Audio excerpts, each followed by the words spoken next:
Hey, what's up? My name is JM Lee and welcome to my channel. This month's creature spotlight is on the Boggart. And I think some of us have heard about Boggarts before, right?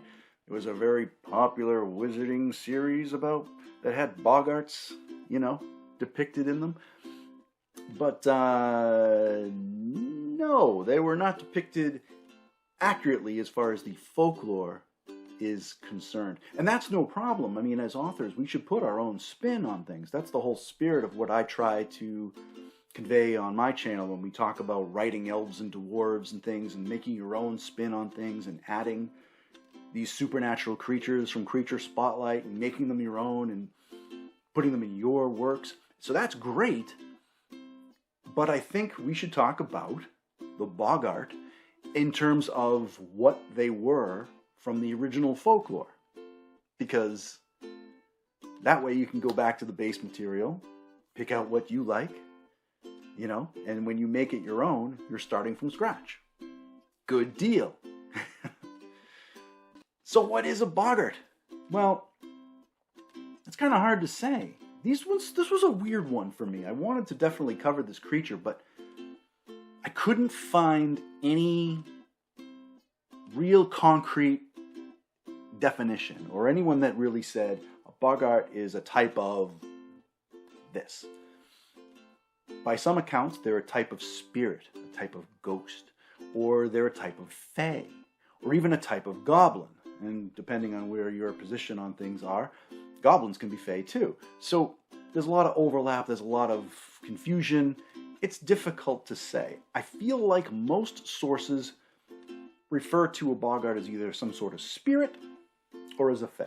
Most of the accounts that I've seen deal with the Boggart as being something that is a physical being, so not really a ghost. In fact, some accounts talk about them as once having been something like a hobgoblin or a sprite or even a brownie, all commonly considered fae, usually, that was mistreated or unhappy or scorned in some way, I'm not sure, and it transmuted, it became a Boggart with the hate and scorn that filled its heart. It became this other thing. Like, it may have started off as this benevolent, playful little sprite or brownie or whatever, and someone was a dick and treated it horribly, and then it was like, and became a Boggart. And it does, a lot of the stories that revolve around Boggarts, they're doing fae-like things, these mischievous, pranking things, like they turn milk sour. One particular thing that people wrote about was they pull the covers off the sheets off your bed while you're sleeping. I swear to God, I don't know what was going on in the Middle Ages, but every single mundane, pedestrian thing that happened to you in life, they needed some excuse for some fae that came along and said, oh, he did that. Like if it was a hot summer day in England, you just happened to kick the covers off and you woke up cold, you would be like, oh, Boggart did this, The milk turned sour. Gee. It was a Boggart. No, never mind that we kept the milk in the icebox for 3 weeks beyond reason, but no, the Boggarts did. It's just kind of funny. Like, they had an excuse for everything. Like, you gotta blame the Boggart. The Boggart came in and made me step on a rake and smack myself in the face. That was a Boggart. That wasn't me. But they would also do other harmful things that weren't quite as mischievous as they were cruel. Like, they would torment animals, and they would even kidnap children. Now, they weren't maybe as nasty as some of the things that some of the evil goblins would do, like lure people into pools and drown them, or, have people walk off cliffs. Again, was this a problem in the Middle Ages? Were people falling off cliffs a lot that they needed to find out a reason? Like, Ted fell off a cliff. I was the 9th person in the village this week. Must have been a goblin. But all things considered, all the things that they may have in common with other fae or these supernatural kind of creatures, there is a distinction about the Boggart that sets it apart from other fae or other creatures of its ilk.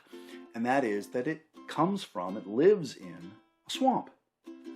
And it's no wonder the name Boggart, if you think about it, derives from a Germanic origin.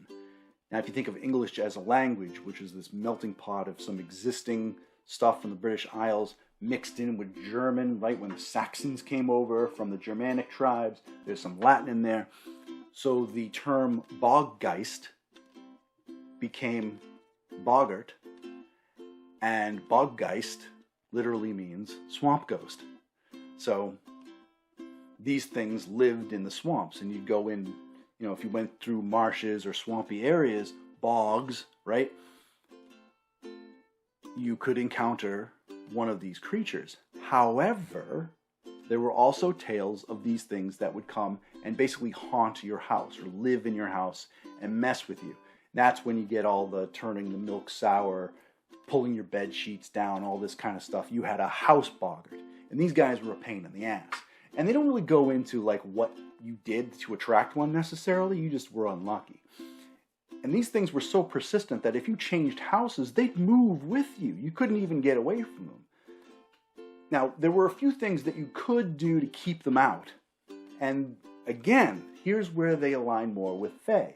You could hang a horseshoe over your door. You could use salt to sprinkle over the threshold of your home to keep them out. This is all stuff that was associated with Fae. The iron, the horseshoe, salt, all this kind of stuff. Not usually attributed with ghosts, but more like Fae. That's why I tend to think of Boggarts as more Fae than spirit. So if you notice, I usually, when I do my creature spotlights, I put up pictures of these things, artist depictions and whatnot, and I really struggled with the Boggart because nobody could agree on what these things look like. Which again is maybe what the nod was from J.K. Rowling, but again, they were seen, people saw them, there were accounts of what people saw them and looked like. They're usually short of stature, sometimes hairy, sometimes with pointy ears, but there was no common ground on what they all looked like. The other part of it is that they're shapeshifters. So they would often transform into usually horses and other farm animals. That's what they'd go for. They didn't turn into things that you were afraid of. It couldn't read your mind, see what you were afraid of, and turn into that. It didn't have that ability. Although if a boggart happened to know that you were afraid of cows, they could turn into a cow, I guess. But most accountings describe them as ugly, bestial looking. And here's a particular strange description that seemed consistent over a couple of sources I found. They were told to be about the size of a calf. I don't know if that meant height or what, but that was an interesting unit of measure, How big is he? Oh, about the size of a calf. Again, Middle Ages. Good times. Okay, so that about wraps it up. Boggarts. What are they? I mean, what's their problem? And again, they seem like some type of Fae that you just don't want to cross.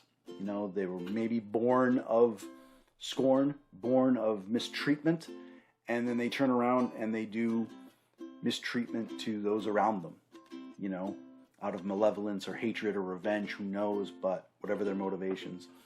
But again, you can repel them the same way you repel Fae, horseshoes and salt and things like that.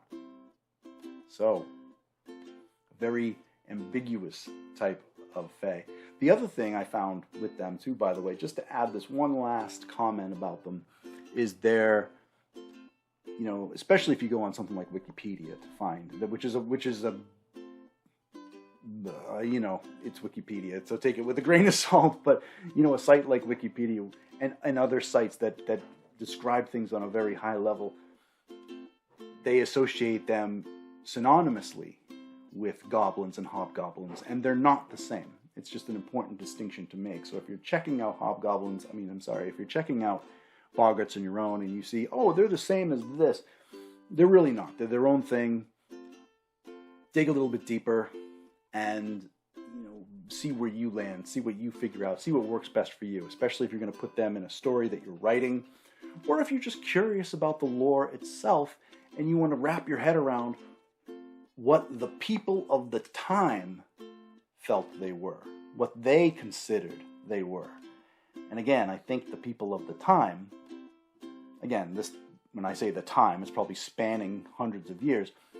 I'm not sure they all agreed on what they were. I mean, there was lore of the Boggarts. And when I say lore, I mean like eyewitness accounts that was written up until the 1800s. So consider that as well. All right, so if you like this video, please smush that like button, and always please subscribe. I post most Thursdays, and you can follow me on Twitter, Instagram, Facebook, and TikTok. Check out the Unlife of Lisa Cooper, my Kindle Vella series. No Boggarts in that yet, but maybe. I mean, they come from Northern England, so, you know, and the vampires come from Ireland, so there could be some cross something somewhere. I don't know. Maybe. Check out jmjlee.com. Sign up for my newsletter. Definitely stay in touch. Thanks for watching, and I'll see you next time.